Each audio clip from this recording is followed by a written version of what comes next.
Kashi news channel, सच है तो बोलेगा। बलिया जनपद की रसड़ा आदर्श नगर पालिका क्षेत्र के वार्ड नंबर 12 में सड़क पर लंबे समय से जल जमाव की गंभीर समस्या बनी हुई है, जिससे स्थानीय नागरिकों में नगर पालिका प्रशासन के खिलाफ गहरी नाराजगी व्याप्त है। लोगों का कहना है कि यह समस्या कई वर्षों से चली आ रही है, लेकिन अब तक कोई स्थायी समाधान नहीं किया गया। स्थानीय निवासियों ने बताया कि जल निकासी की शिकायत को लेकर कई बार नगर पालिका अध्यक्ष विनय शंकर जायसवाल और अधिशासी अधिकारी को लिखित सूचना दी गई। IGRS पोर्टल पर भी शिकायत दर्ज कराई गई, लेकिन समाधान के बजाय नाली का पानी श्रीनाथ जी मठ परिसर की ओर मोड़ दिया गया। वर्तमान में मठ परिसर में सुंदरीकरण कार्य चल रहा है, जिससे पानी का प्रवाह रुक गया और सड़क पर जल जमाव की स्थिति और विकराल हो गई है। इससे राहगीरों, स्कूली बच्चों, मंदिर जाने वाले श्रद्धालुओं और स्थानीय निवासियों को भारी परेशानी हो रही है। समस्या से त्रस्त लोगों ने श्रीनाथ जी मठ के महंत कौशलेंद्र गिरी महाराज से अनुरोध किया। महंत ने मौके पर पहुंचकर स्थिति का जायजा लिया और स्पष्ट किया कि यह नगर पालिका की जिम्मेदारी है। उन्होंने लोगों को प्रशासन से फिर संपर्क करने की सलाह दी और आश्वासन दिया कि यदि कोई ठोस कार्रवाई नहीं हुई तो मठ स्तर से व्यवस्था का प्रयास किया जाएगा। हमारे वार्ड में सब 100 घरों हैं। 100 घरों का घर का पानी अब सब नाली में आ रहा है और रास्ते में ही जाम हो रहा है। जो नाथ जी मंदिर के का जो जमीन है उसमें प्रांगण में जा रहा था पानी, नाथ जी महाराज जी बंद करा दिए इस समय, इसीलिए दिक्कत हो रहा है, पानी घोड़े पर लग रहा है। ठीक बगल में है वार्ड नंबर 12। क्या समस्या है यार? समस्या सर ये है कि हम लोग यहाँ से 8-9 साल से रह रहे हैं, लेकिन पानी यहाँ पे जस का तस लगा रहता है।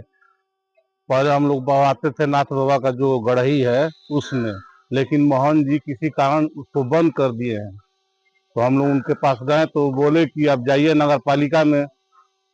नगर पालिका में भी हम लोग कई बार गए, लेकिन वहाँ पर चेयरमैन साहब से कहा, ईओ साहब से कहा, लेकिन हम लोग को बस यही आश्वासन मिलता है कि ठीक है बजट आएगा तो इसको बनाया जाएगा।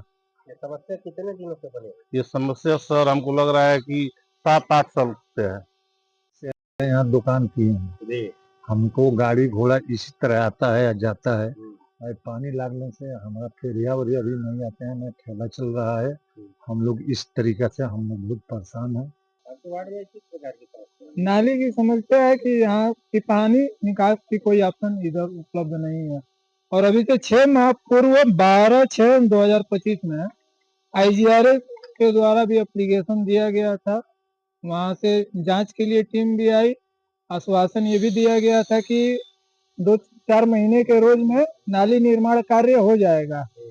और यहाँ का पानी नाथ जी परिसर में निकल रहा था, जो कि अब नाथ जी परिसर में सुंदरीकरण के कारण अब पानी का निकास का कोई ऑप्शन नहीं रह गया है। और यहाँ नाली में पानी काफी ओवरफ्लो होने के कारण यहाँ की जनता को आने जाने में काफी असुविधा हो रही है। और ये वार्ड नंबर 12 में लमसम 40 हमको लग रहा है कि 200-300 घरों का पानी ये नाथ जी परिसर में ही गिरता आ रहा है। और इसको हम बंद कराए थे कि ये जो गढ़ही का स्वरूप हो गया है पानी बहने के नाते, मिट्टी उट्टी भरवा करके उसको सुंदर किया जाए और जो वार्ड नंबर 12 में लोग रह रहे हैं उनको भी स्वास्थ्य लाभ मिल सके, क्योंकि गढ़ही होने के नाते वो गंदगी के नाते रोग भी फैलते होंगे, मच्छर और क्या क्या उसमें पलते होंगे, जिस नाते निजात मिल सके। साल भर पहले इसको मैं बंद कराया था कि पानी सूख जाएगा, मिट्टी भराया जाएगा, लेकिन लोग और जो चेयरमैन है ये लोग आए, हमसे निवेदन किए, मैं उसको खुलवा दिया फिर।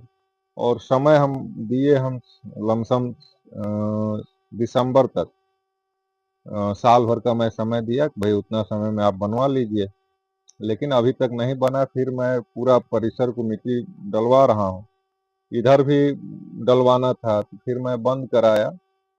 और आप लोग काफी परेशान हैं, हमको बताए महाराज जी आकर के देखिए समस्या है। मैंने कहा कि भाई हम तो देखने के लिए तैयार ही हैं, और नहीं समझ इसका निजात निकलता है तो कुछ न कुछ व्यवस्था की जाएगी।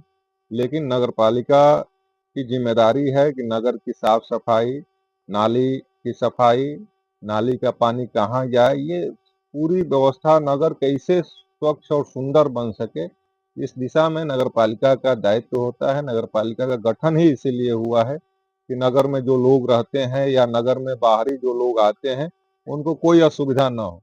पूर्वांचल की खबरों से जुड़े रहने के लिए आज ही सब्सक्राइब करें हमारा YouTube चैनल डनकाशी और हाँ, लेटेस्ट अपडेट्स के लिए बेल आइकन को प्रेस करना ना भूलें। और आपके पास है कोई जानकारी या है कोई सूचना तो हमारे दिए गए नंबर पर आप हमसे संपर्क कर सकते हैं।